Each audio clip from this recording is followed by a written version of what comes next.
Sa bawat salita ng Panginoon na nagagaling sa kanyang mga labi. At ang atin pong pag-usapan sa umaga pong ito ay nakatala po sa aklat po ng Filipos or Philippians. Tagalog version, Filipos, Kapitulo 4, talatang 6 hanggang talatang 7. Isama ko na po siguro yung talatang 8. Ito po ang atin pong mababasa. Huwag kayong mabalisa tungkol sa anumang bagay. Sa halip, hingin ninyo sa Diyos ang lahat ng inyong kailangan. Sa pamamagitan ng panalangin may pasasalamat at ang kapayapaan ng Diyos na hindi kayang maunawaan ng tao ang siyang mag-iingat sa inyong puso at pag-iisip dahil sa inyong pakikipag-isa kay Kristo Jesus. Bilang pagtatapos, mga kapatid, lagi ninyong isaisip ang mga bagay na karapat-dapat at kapuri-puri, mga bagay na totoo, mga bagay na marangal, matuwid, malinis, kaibig-ibig, at kagalang-galang. Ang Diyos po ang siya magpala ng kanyang salita sa ating po kalagitnaan. Humingi tayo ng gabay at patnubay sa Panginoon sa ating po pagbubulay-bulay ng kanyang po mga salita. Nagpapakumbaba kami, aming Diyos na dakila. Salamat po ng marami sa buhay at kalakasan na iyo po pahiram sa bawat isa po sa amin, sa guidance at sa mga proteksyon, Panginoon, na kung saan iyo pong inilalapat sa bawat isa po sa amin. Salamat po, O Diyos, sa mga oras na ito na kami po ay makapagbubulay-bulay po ng iyong mga salita. Hayaan mo po na habang binubulay-bulay po namin ang mga salita mo, ikaw po, Santong Espiritu, ang siyang gumalaw na makapangyarihan sa amin pong palagitnaan. Sino man po, Panginoon, ang nakakaranas ng mga anxiety, stress, and depression, Lord, hayaan mo po na masupungan po namin kung paano po namin ito mapaglalabanan, mapagtatagumpayan sa tulong mo rin, Panginoon Diyos. Pagpalain mo po ang mga salita mo na aming pong binasa, gamitin mo lamang po ang iyong abang lingkod bilang daluyan ng iyong mga salita. Santong Espiritu, ikaw po ang siyang gumalaw sa amin po kalagitnaan. Salamat po sa gabay, sa patnubay, namin po namin ang tugon. Ito po ang aming samo at panalangin sa dakilang pangalan ng aming Panginoong Jesucristo. Ang lahat ay magsabi ng Amen at Amen. Okay, pagkakaan natin si Lord, pagkakaan natin si Lord, tulong ko rin ako.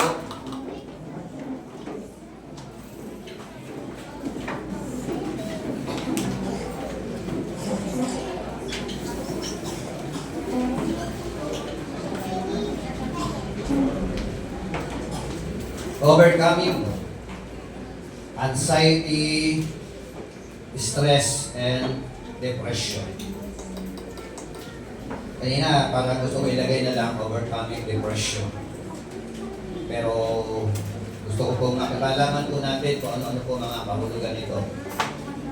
At nawa sa tulungan biyaya ng Panginoong Diyos, kung ikaw po ay stress, kung ikaw po ay depressed, at kung ikaw ay nararanasan mga anxiety, pagpuli sa biyaya ng Panginoon, ito po ay mapalitan ng pag-asa, kabalakan at kaligayahan mula sa ating po Panginoon.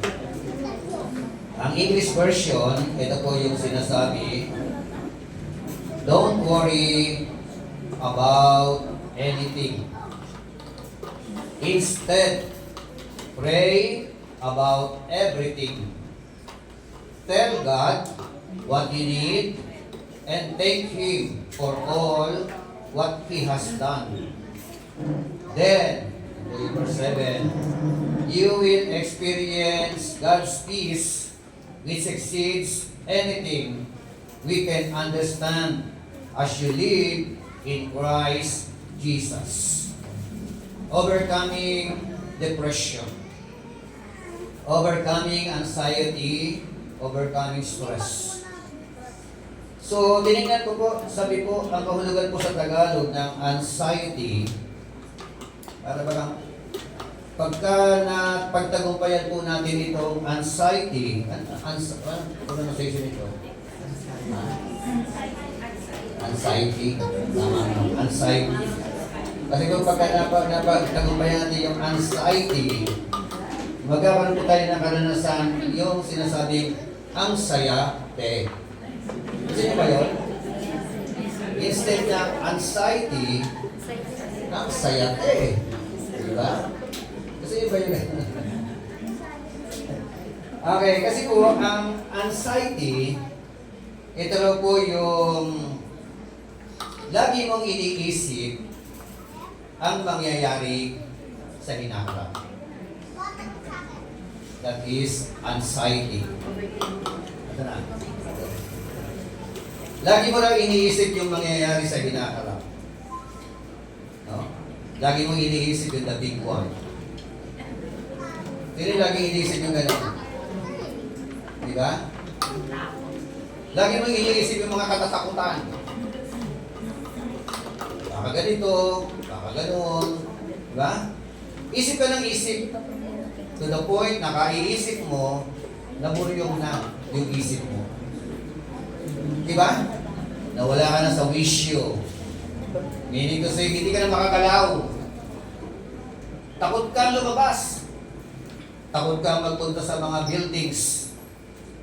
Takot kang magsimba. Di ba? Kasi dami tao sa simbahan. Di ba? Pero lagi mo sinasabi sa inyo, ang pinaka-safe na lugar when you are in the very presence of God. Amen. Amen? So, kaya safe tayo sa biyaya, grasya ng ating Panginoon. Yan po, kaya tigilan na po natin yung ganun po mga kaisipan. Yung lagi tayong nag-iisip ng mga mangyayari, future. Ano pa? Yung mga future na kinaguguluhan ng utak natin. Paano ko mapapag-aral ang aking mga anak? Diba? Paano mapapatapos ang ating mga anak? Lalo na nagkaroon ng COVID-19. Paano na? Wala nang trabaho. Wala nang kita. Wala nang kakainin. So, yan po yung mga laman ng ating po mga kaisipan. Yung salita ng mga stress, tingnan mo katabi ko, stress ba?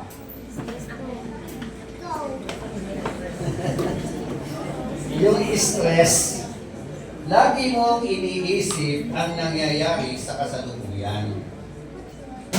Yan naman ang stress. Ibig sabihin, pag tinitignan mo yung sitwasyon ng buhay mo ngayon, nai-stress ka. Di ba ba? Pag nakikita mo yung gumundok ng mga labahan, hindi malabhan-labahan, stress.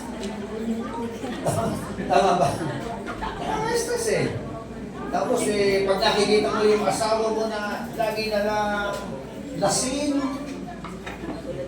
di ba? O may ginagawang mga kalokohan, kaka-stress. Di ba? Yung mga kasalukuyang nagaganap. Kapag nakikita mo yung asawa mo na tatamad-tamad, di ba? Nakaka-stress. So, ang dami po mga senaryo currently, kasalukuyan na nakikita po natin na nagiging daan para ikaw ay magkaroon ng tinatawag na emotion or emotional stress. So po, yung po sumunod, depress. Ang ibig sabihin ng depress sa Tagalog, kapag lagi mong iniisip ang mga nangyari sa iyo sa nakaraan. Yun pala yung mga post-up depression. Yung mga failure mo no nakaraan. Di ba ba? So, sana kung nag-aral lang ako, no, may pagpaaral naman ang aking mga magulang. Di ba ba? At makakatapos sana ako ng pag-aaral. Kaso ang inuna ko, yung manligaw. Hello? Ang inuna ko ay yung maghanap ng mga chicks. So, at dahil sa inatupag mo yung kahahanap ng mga magpapasaya sa iyo, sa iyong mga mata, eh wala na po nangyari. No? Sabi mo, nung tinanong ka ng magulang mo, oh, anak, bakit meron ka ng boyfriend, meron ka ng girlfriend? Sabi mo, inspirasyon. Tama ba? Yun ba nagiging katwiran ng mga kabataan? Inspirasyon. So, later on, yung inspirasyon niya, yun ang sumira ng kanyang kinabukasan. Hello? So, anxiety, stress, depress. Pag-usapan po natin how to overcome anxiety, stress, and depression. Paano na po natin mapaglalabanan yung mga bagay po na ito? Una, talatang 6, don't worry about anything. No? Para raw, package din na po ito. Anxiety man yan, stress man yan, depression man yan, ang payo sa bawat isa po sa atin, huwag kang mabahala. Sabi sa Tagalog, talatang 6, huwag kayong mabalisa. Amen? Tanggalin ang kabalisahan. No? Kasi po, ang kabalisahan, ito po ang kasunod, takot. Tama? Pag natakot ka, ma-overcome yung pananampalataya. Pero kapag pinairal natin ang pananampalataya at pagtitiwala sa Panginoon, ma-overcome po natin ang takot. Of course, ang pagkabalisa. Mawawala ang pagkabalisa kapag ikaw ay sasandal sa ating pong Panginoon. Amen? Palakpakan natin ang Panginoon. Hallelujah. Everyone, don't worry about anything. Pag sinabing anything, meron po bang limitasyon? Walang limitasyon eh. Di ba? Ibig sabihin, don't worry about anything. When we say anything, it means in every aspects of our life. Amen? Amen. Yan man ay relational problem, huwag kang mabahala. Yan man ay financial problem, huwag kang mabahala. Relational problem, everything. No? Natin po mga problema. Ano po? Ang sinasabi roon, huwag kang mabahala. Bakit sinasabi huwag kang mabahala? Kasi nga, punong-puno ka ng pagkabahala.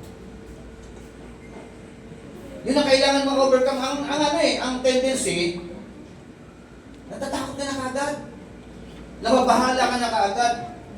Di ba ba? Kaya nga iniutos, wag. Di ba? Kasi pag nabahala ka, wala na. Yun na yung simula ng tinatawag na hindi ka na makakilos to the point na hindi na makagalaw ang mga nerves system mo. Di ba ba? At ang dulo nito, syempre, magkakasakit ka. Tama? Pag nagkasakit, ayun na po, hindi ka na makagalaw. Kaya sabi sa katabi mo, huwag kang mabahala. Gaano matindi ang iyong mga problema na nararanasan. Di ba sabi nga na isang kanta, there is no problem too big. Too big. God cannot solve it. No? There is no mountain to tall. He cannot move it. Amen po ba? So, kasi po, hindi ko pa alam kung anong mga problema kinakaharap ninyo. Baka yung iba sa inyo, bago magpunta rito, gusto na magpatiwakal. Tama po ba? Baka yung iba sa inyo, bago magpunta rito, talagang sandamakmak na mga kinakaharap na mga mabibigat na mga problema. Yung iba sa inyo, parang gusto nang bumigay. Tama? So kaya nakikita ko napapanahon ito po mga issue na pinag-usapan po natin. Lalo na kaya sa nabakmak ng mga problema ang mundo, ang Pilipinas. Di po ba? Putukan yung mga bulkan. Lindo na lindo sa mga iba't ibang mga lugar. No? May mga bagyo na mga matitindi. No?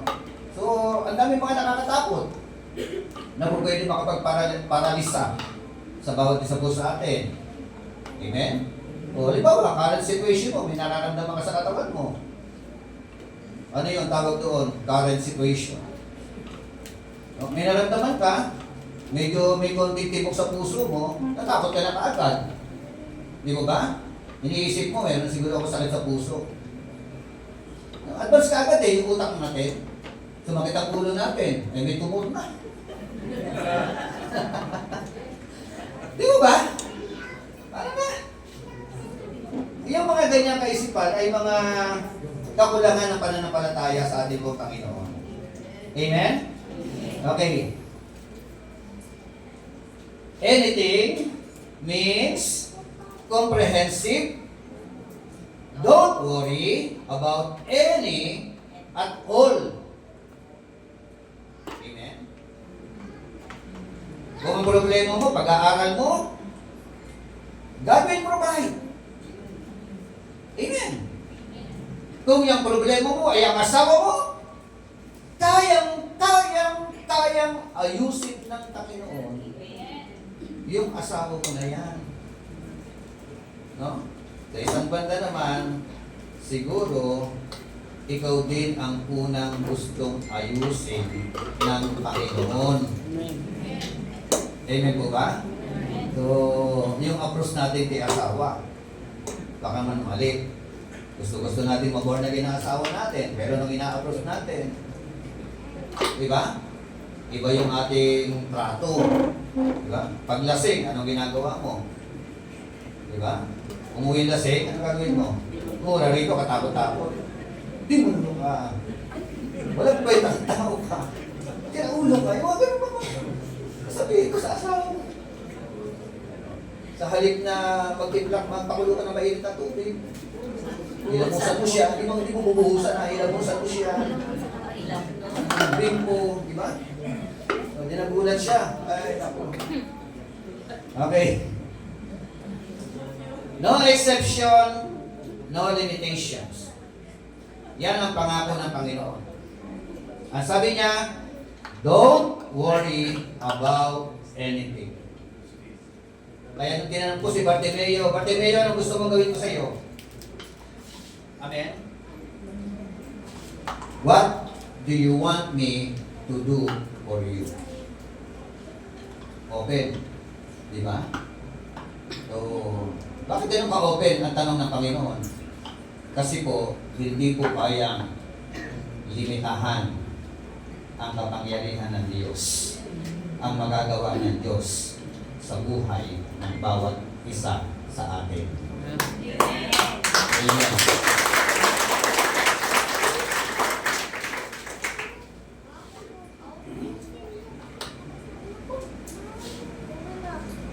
Meaning to say, we need total trust in God.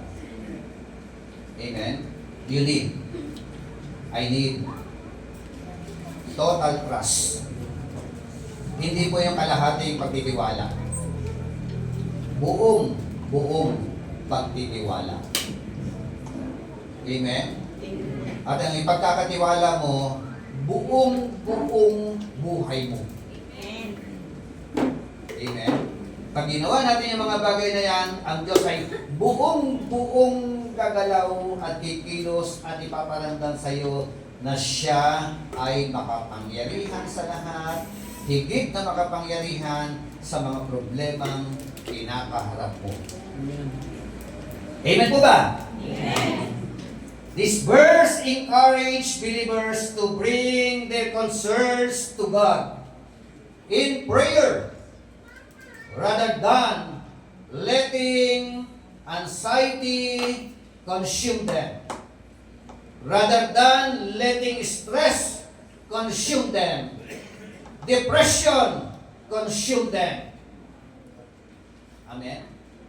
Huwag po nating hayaan lukuban tayo. Opo?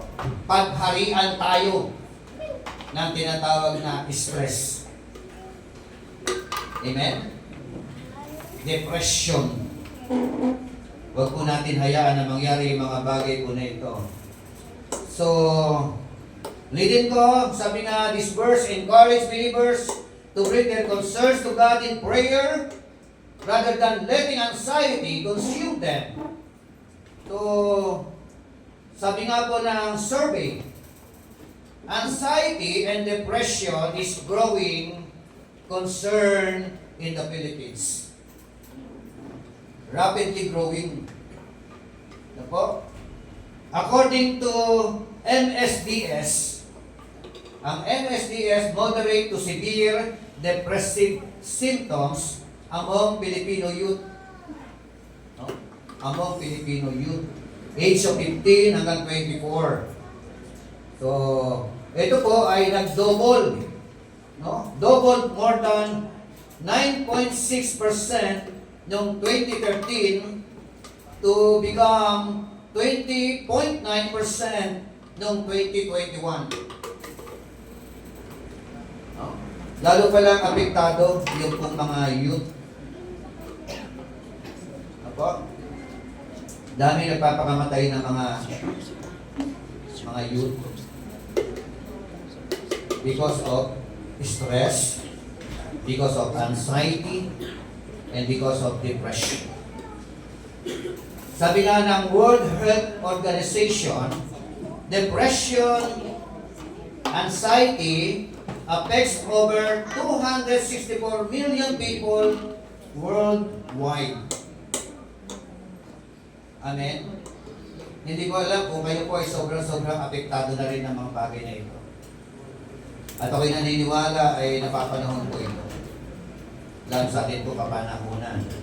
Kasi po maraming mga tao talaga depressed. Amen? Kasi po wala silang alam na pagsusulungan, pupuntahan. Ano po? At ang katotohanan niyan, ang Diyos lamang po ang siya may kakayanan para maibsan ang depression. Amen? Para mapaglabanan ang anxiety, ang stress. Kapag hindi healthy ang ating relationship kay Lord, madali po tayong bibigay. Sabi mo sa katabi mo, huwag kang bibigay. Baka gusto mo lang bumigay. Di ba? Ang dami mga ganyan eh. So, adolescent females have a higher impact of major depression. Yung mga adolescent daw na mga female, mas mataas daw po ang impact sa tinatawag na depression.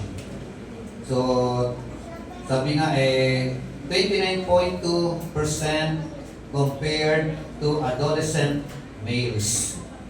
11.5%. Mas madali mo lang bumigay yung mga kababaihan. Hello? Kaysa sa mga kalalakihan. Mas madali ma-stress sa mga babae. Tama ba? Aminado ba kayo mga babae? Hindi. Kasi pagka may mga problema sa pamilya, financial, sino yung una nawiwindang? Babae, no? Yan lalaki, pa-upo-upo lang. Ayaw diskarte. Hinahayaan niya kay babae ang pag-diskarte. Madalas ganun, di ba? Agree pa kayo mga lalaki? Di ba? So, sila yung unang natatalanta. Di ba? Halimbawa, hindi dumating ng 3 oras yung anak mo. Ano na kagad na sa isip? Di ba? Meron na kagad anxiety. Meron na kagad depression or stress. Na-stress na kagad. Bakit hindi ka dumating? Ano na kayo nangyari? Saan tayo pupunta? Bakit ka nag-date? Di ba? O yung iba naman hanggang hindi dumating. Bakit naman nasagasaan ng episode? Naglalaro, iisip. Naglalaro. Tama ba?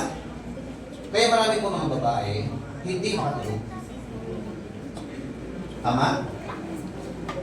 To compare doon sa mga kalalakihan, madaling matulog. Tama? Mas marami po mga ganyan. Kasi, habang nakahiga, naglalaro ang utak. Gumagana yung isip. No? Naglalakbay yung isip. Yung para sa bukas, iniisip niya na. Kung hindi masarap bukas, yung mga nangyari. Di po ba? At yung kasalukuyan, tatlo lang yan eh. Nangyari, kasalukuyan, yung bukas. Pagka pinaglaro mo ang isip mo, habang ikaw ay nakahiga sa mga problema, di ba? Parang nagagawa ka ng problem solving sa utak mo.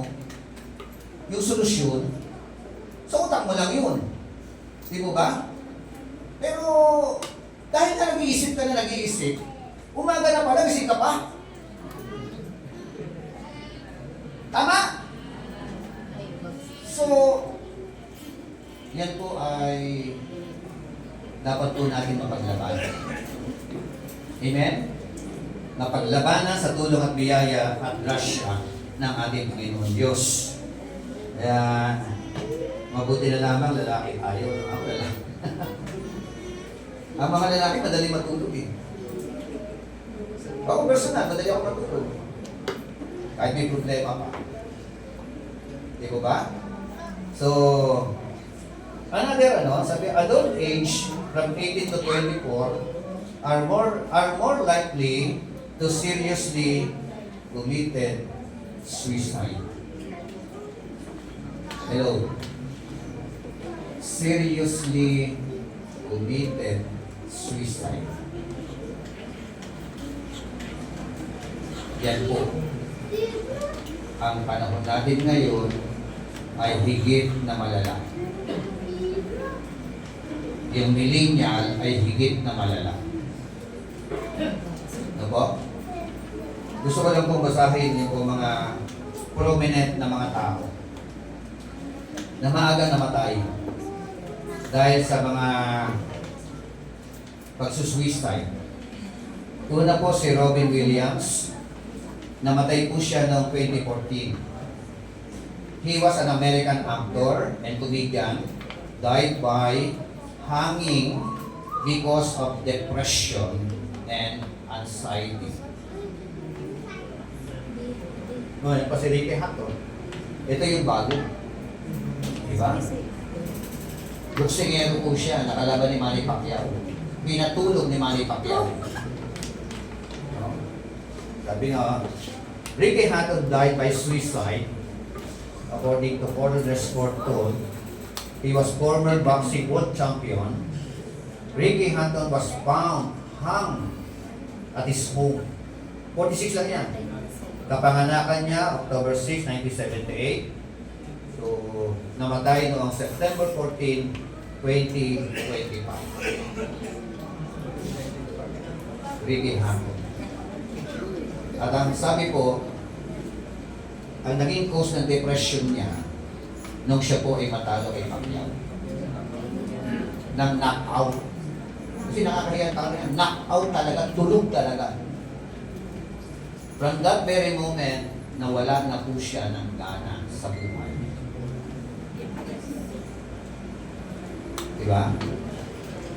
Kaya yung failure, misa nagdadala sa atin ito para mawalan ka ng ganang mabuhay. Amen? Sabi ko nga, minsan kapag ka nakaramdam ka ng sakit, pinanghihinaan ka na ng loob. Nawawalan ka na ng ganang mabuhay. Hello? Pag iniwan ka ng asawa, nawawalan ka na ng ganang mabuhay. Hindi ka nakatapos ng pag-aaral, mawawalan ka na ng ganang mabuhay. Hindi ka makapag-enroll. Tingnan natin yung mga yan. Yan yung mga pwede maging causes ng depression, ng anxiety, ng stress. to the point na masiraan ka na ng loob at maging sira ang ulo mo. Tama ba? Okay. Jonathan Brandis died noong 2003. He was an American actor, died by hanging due to this depression. At ang kanyang pelikula na naging sikat, The Never Ending Story. Kailan niyo yun? Napanood niyo ba yung pelikula ng The Never Ending Story? Si Jonathan Brandis po ang nagawa. Lee Thompson died noong 2013. He was an American actor, died by suicide cause of depression. Muntik na rin si Mike Tyson. Mike Tyson, he was an American boxer, has struggled with depression and self-loathing. So, kapag ka umaangat ka, kapag ka nangigisikat ka, di ba? Ayaw mo nang mawala doon. But the reality is the reality. For the meantime ka lang yan. Tama? For the meantime lang yan. Authority, leadership, everything that you have, it is all for the meantime. Hindi for lifetime. Amen? Amen. Yung mansyon na tinitirhan mo ngayon, sa'yo ngayon yan. Pagdating na ilang panahon, iba na titira dyan. Are you with me? Gusto mo man, o ayaw mo man.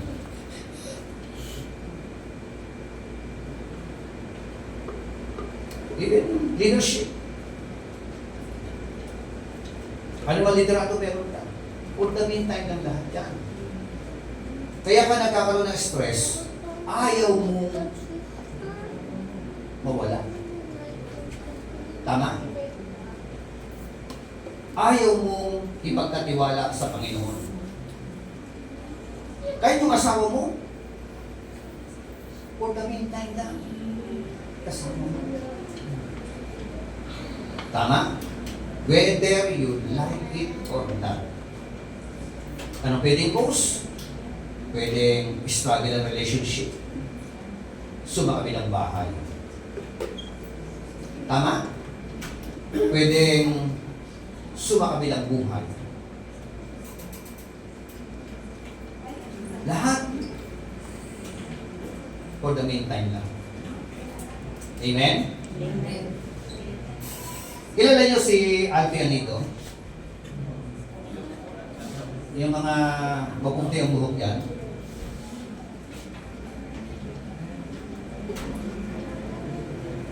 Kilala mo? Dad, Renato? Siyempre. Mga panahon na natin yun, di ba? 1981. Nung si Alfie Anito ay namatay noong 1981. Ilang taon? Age 21. Hello. 21 anyos na. Nang siya po ay mamatay sa pamamagitan ng pagpapakamatay. Pagbaril sa sarili.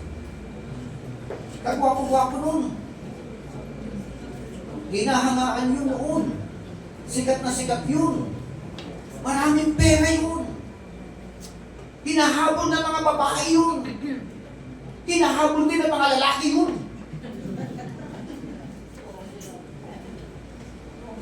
Tama? Pero, bakit humantong sa pagpapakamatay? There is something missing. Amen?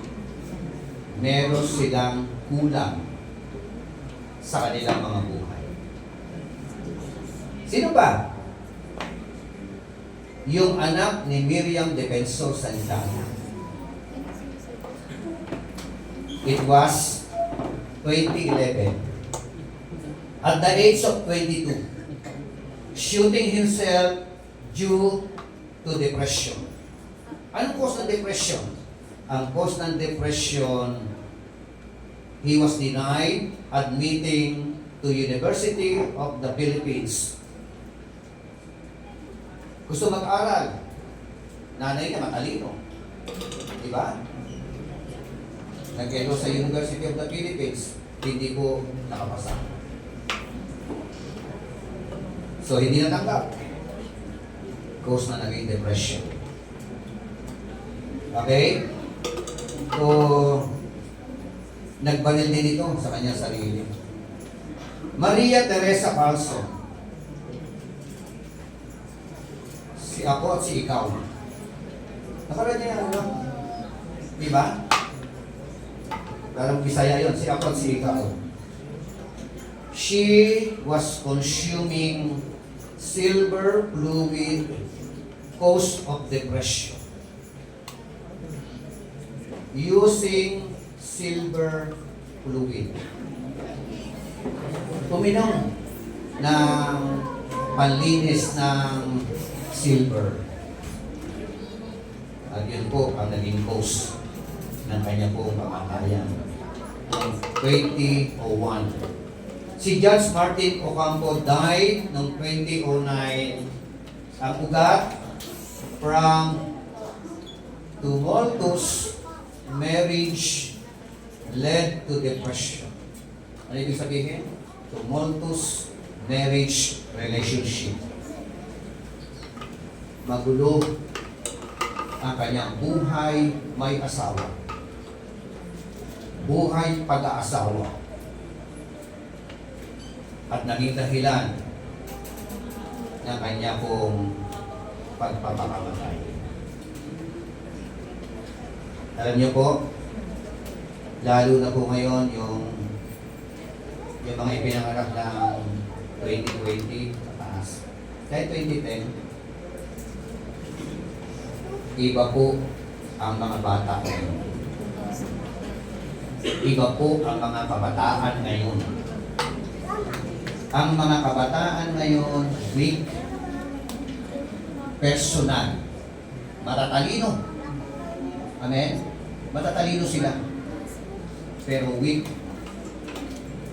ang personalidad nila. Tama? Huwag mo mapagalitan yan.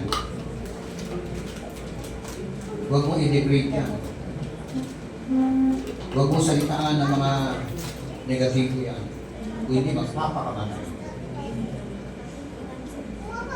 Hello? Yun po yung hinaharap natin na senaryo sa ating pong kapanahunan. Ano napapanood nila sa cellphone? Minsan yung bata nagdodrawing na tao nagbinti. Tama? Tao na nagbinti. Bakit nagdrawing ng tao na nagbinti ang bata? Napanood nila yan. Kaya kapag pinagalitan mo yan, bata na yan. Ang tendency niyan, ang solusyon niya magbinti.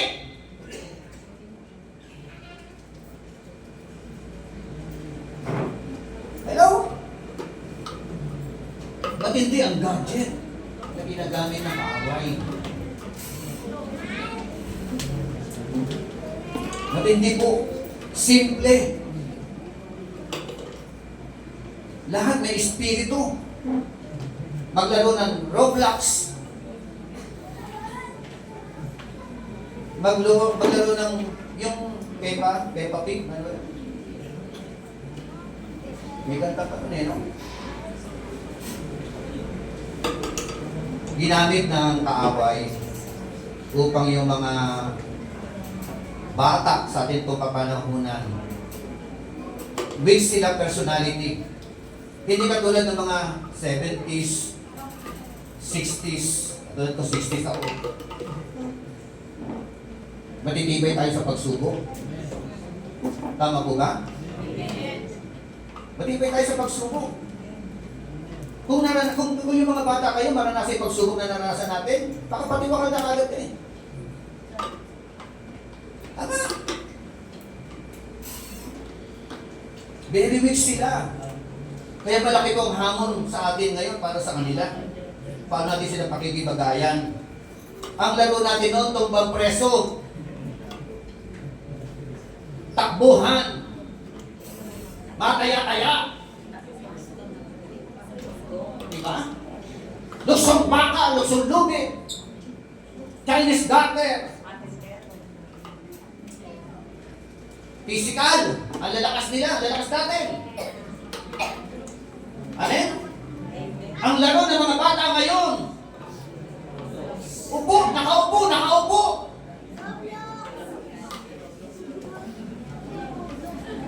Ang hina ng mga katawan.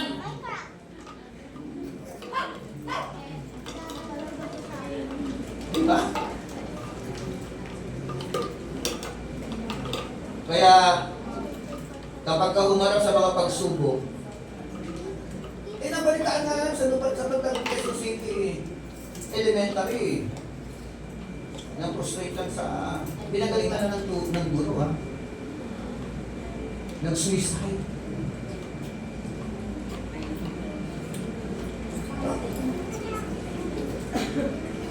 Amen? This is the challenge that we have, especially when you are a Christian. When you are an adult Christian, pananagutan natin ang next generation. Amen? Our third generation. Yung anak nyo, yung apo ninyo. Matatapos tayo din sa mundo na ito. Pero dapat, naitatag po natin ang pananampalataya ng ating sambahayan. Amen.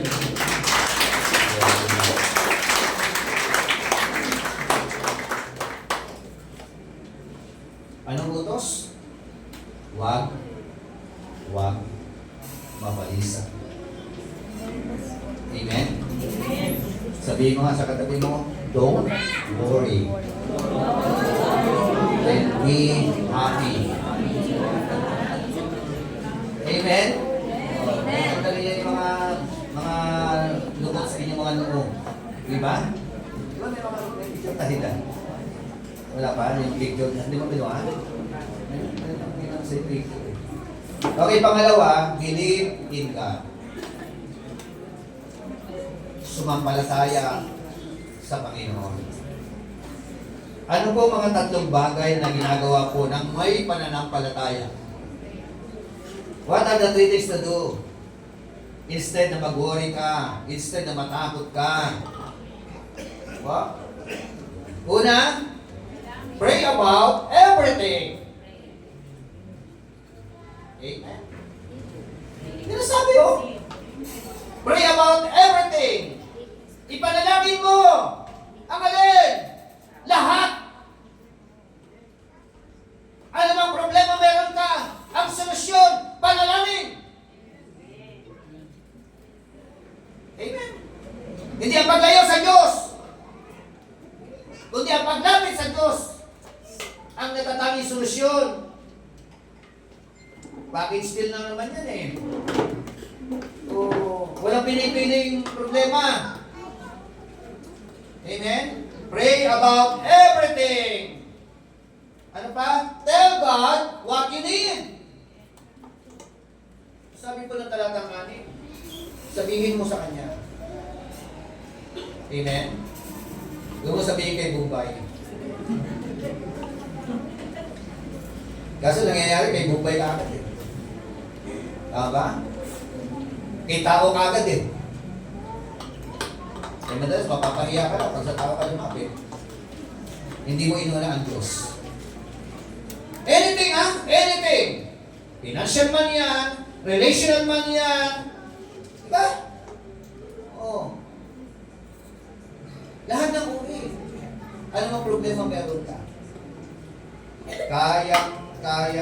Kayang tugunin ng Panginoon ang anumang mga kasanin na meron ka kung ipagkakatiwala mo lamang sa Kanya ang lahat ng iyong mga kabalisahan. Palakpakan natin si Lord.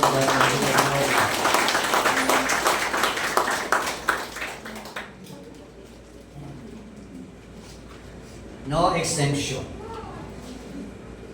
At kasama po sa pananampalataya, thank Him for all what He has done. Magpasalamat sa lahat ng ano? Sa lahat ng mga ginawa ng Diyos sa iyo. Amen? Yung ikaw ay buhay pa hanggang ngayon. Malaking pasasalamat natin kay Lord yan. Amen. At kaakibat ng pasasalamat ay ang paggawa ng mga magagandang bagay sa kanyang paningin. Amen. Lord, thank Him for all what He has done. Amen. At siyempre, past tense yun. Ako, marami na po akong patotoo kay Lord. Amen. Kung aking titignan yung nakaraan, isang damakmak na patotoo. Kung gaano kabait, kung gaano kabuti ang Diyos na aking pinaglilingkuran. Amen? That is my personal testimony. Amen po ba? At ako'y naniniwala, not just only take Him for what He has done, we also thank Him sa mga gagawin pa niya sa buhay natin. Amen. Wala tayong takot eh. Hindi tayo natatakot. Pag may problema, daanin po sa ano? Luhod. Hindi po ba? Panalangin. Problema sa asawa, tuhurin mo. Tama ba? Problema sa anak, adik-adik, tuhurin mo. Ang mahirap niya, kung problema mo sa magulang mo, adik-adik, bumaliktad. Huwag ka nang tumanda. Ano solusyon? Tuhurin. Hindi mo yung gagawin, ha? Mamaya, tinuhod nga ninyo eh. Inuhod ninyo! No? Ilapit sa Panginoon! Glory to God. May ipopos ba dyan yung ano? Psalms 121, verse 1 and 2. Yan. Okay, tingnan nyo ito. Awit 121, verse 1 and 2. Doon sa burol, sa mga burol, ako'y napatingin. Sasaklolo sa akin, saan manggagaling? Sabi po na, English ba yan sinulat ko ito? Sabi roon, I look up to the mountains. Does my help come from there? Ano sagot? My help comes from the Lord who made the heaven and the earth. Amen. Amen. Sabi po ng salmista, tumingin ako sa mga bundok. Yung tulong ba manggagaling diyan? Yung ayuda ba galing diyan? Yung help ba diyan manggagaling? Sa mga bundok na yan, sa mga naglalakihang bundok na yan? Sinagot po ng talatang 2. Ang sabi roon, ang tulong, ang ayuda, ang guidance, ang patnubay ay manggagaling sa Panginoon. Sabi roon, my help comes from the Lord. Our help, your help, comes from the Lord. Pag binuksan ng Panginoon ang tulungawan ng kalangitan, sa iyo, sa pamilya mo, your life will never be the same again. Amen. Kaya ni Lord yan. Huwag mong maliitin ang sarili mo. Huwag mo sabihin mahirap ka. Hello? Nothing is impossible with God.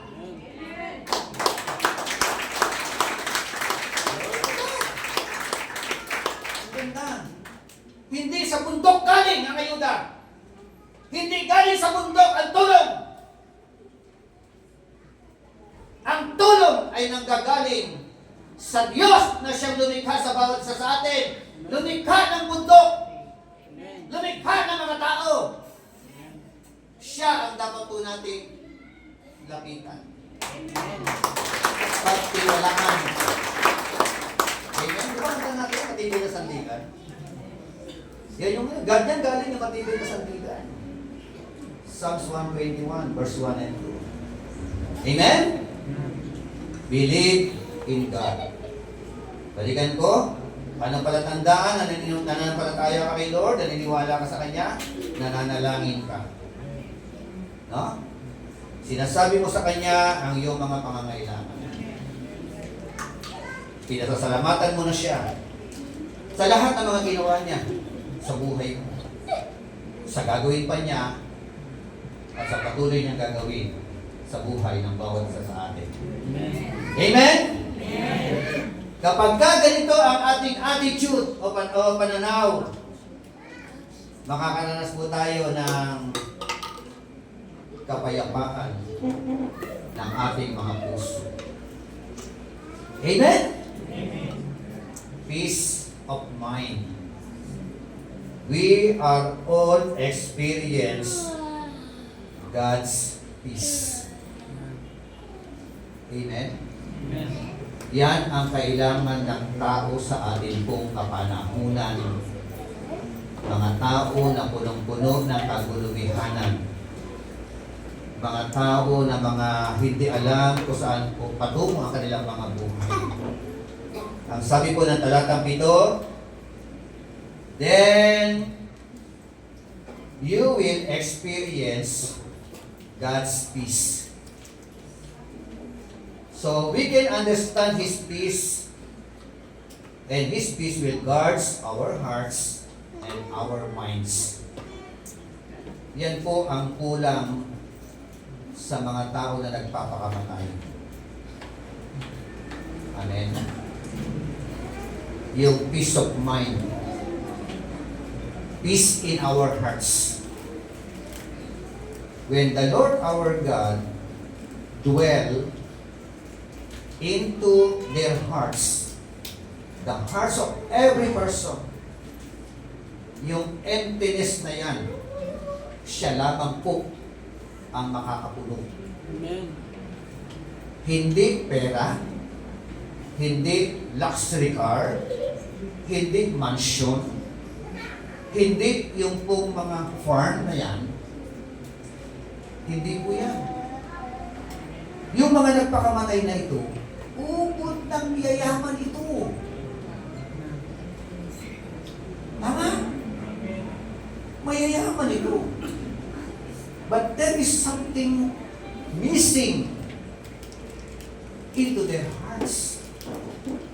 Sino ang missing? Diyos na lumikha sa Kanya. Diyos na po pwedeng magbigay sa Kanya ng kapayapaan. Diyos na siya po pwedeng tumulong sa Kanya upang magbago ang kanyang buhay. Yun ang kulang sa mga tao na ito. Amen po ba? Kaya yun din po ang Diyos na aking inilalapit sa bawat isa. Amen?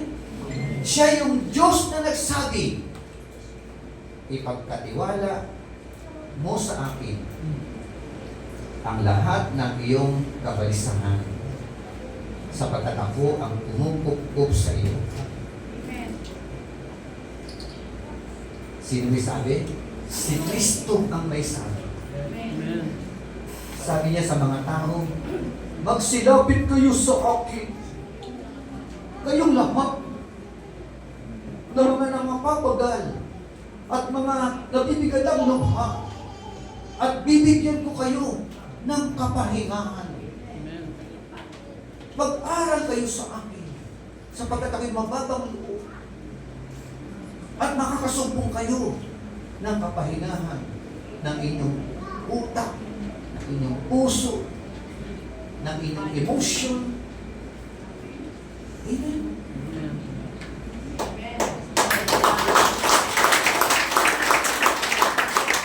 We can understand His peace. And this peace will guards our hearts and guards our minds. So, kailan daw masusumpungan ang kapayapaan ng puso at isip? Kailan? At saan natin masusumpungan ang kapayapaan ng puso at ng isip? Hindi binabanggit sa kayamanan. Minsan nga yung kayamanan na nagdudulot ng kaguluhan. Tama? Hindi binabanggit ang authority tungkulin sa gobyerno. Minsan nga yung tungkulin mo sa gobyerno ang nagiging daan upang maging magulo buhay mo. Tama? Ang magdudulot ng tunay na kapayapaan ng puso at ng isip. Sinasabi po ng talatang ito. Sabi po ng talatang ito, at ang kapayapaan ng Diyos na hindi kayang maunawaan ng tao, ang siya mag-iingat sa inyong puso at pag-iisip. Kailan? Paano? Dahil sa inyong pagkikipag-isa kay Kristo Jesus. Amen! Hindi pagkikipag-isa sa reliyon. Tama? Hindi relihiyon ang solusyon. Relasyon kay Kristo ang solusyon. Upang maranasan natin ang tunay na kapayapaan. Isip, puso. Amen? So, being in Christ is a fundamental concept in Christianity, emphasizing our relationship with Jesus and the benefits from it. Amen? Being in Christ, ang pinakasolusyon. Oh. Hayaan natin si Kristo ang maghari sa buhay ng bawat isa po sa atin. Amen? So, hindi ka na matatakot sa the big one. Amen? Hindi ka matatakot sa mga typo na matitindi. Bakit? When you are in Christ, sabi ni Pablo, for me to live is for Christ. Amen? When you are in Christ, ibig sabihin, mamumuhay ka para kay Kristo. Namumuhay ka para kay Kristo. Pag namumuhay ka para kay Kristo, ang mamatay pakinabang. Wala kang katatakutan. Kunin ka man ng Panginoon. Dumating man ang kamatayan. Anumang post ng kamatayan, 100% welcome. Good and faithful servant. Amen? You have been faithful in a few things, I will put you in charge of many things. Amen? Tayo po tayo lahat. Patuloy po natin purihin ang Panginoon, salamatan ang ating Panginoon Diyos. Tumayin ang tanong, depressed ka rin ba? Ka pa rin ba? Kapag-stress ka pa rin. Sabi na mga stress. No? Tanggalin ang depression. Ulitin ko yung anxiety. Ano ito? Lagi mong iniisip ang mangyayari sa hinaharap. Future. No? Yung stress, lagi mong iniisip ang nangyayari sa kasalukuyan. No? Ang yung depression, lagi mong iniisip ang nangyari sa iyo nung nakaraan. Lahat po ng mga negative na nangyari sa iyo, delete na natin. Amen? I-delete mo na yan. Pagkakawalan na kayo. Kung merong nanakit sa iyo, merong gumawa sa iyo ng hindi maganda nakaraan, patawarin mo na. Amen? Ilapit mo siya kay Lord. Upang ikaw ay makaranas ng peace in your hearts and in your mind. Ang hirap kasi dala-dala mo pa, sa utak mo. Pagka meron kang unforgiving spirit, ang cause niya, magigindahan niya ng heart attack. Heart failure muna. Hello? So,